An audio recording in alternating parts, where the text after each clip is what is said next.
Sa kusog kang mandamiento de aresto na ipigpaluwas kang Family Court Branch 12 kang Sorsogon City.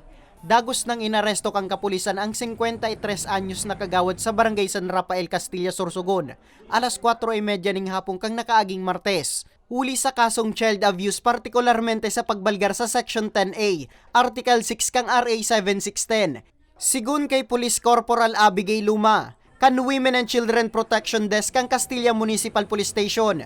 Mayungon niya na taon kan mauli subot sa pisikal na pangungulog, an pagsaway kang nasambit na opisyal sa duwang kabarangay kaanin na parehong minor de edad. Sa nasambit na bulan, kan magsangat maning reklamo ang magurang kang mga biktima kontra sa opisyal.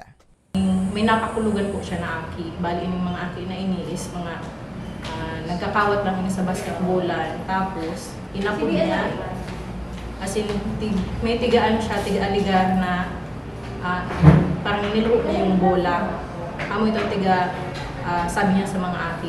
Matapos na makapagpiyansa ning abuto na 160,000 pesos, para mientras na nakaluwas kasudma sa kulungan ang nasabing opisyal.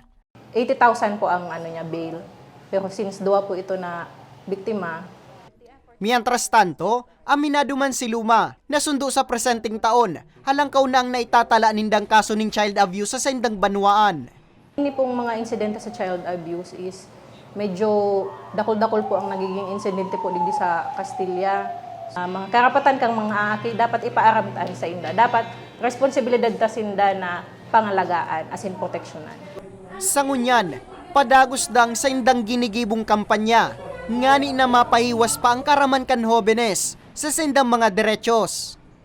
Para sa mga baretang tatak Bicol, Nomer Corporal.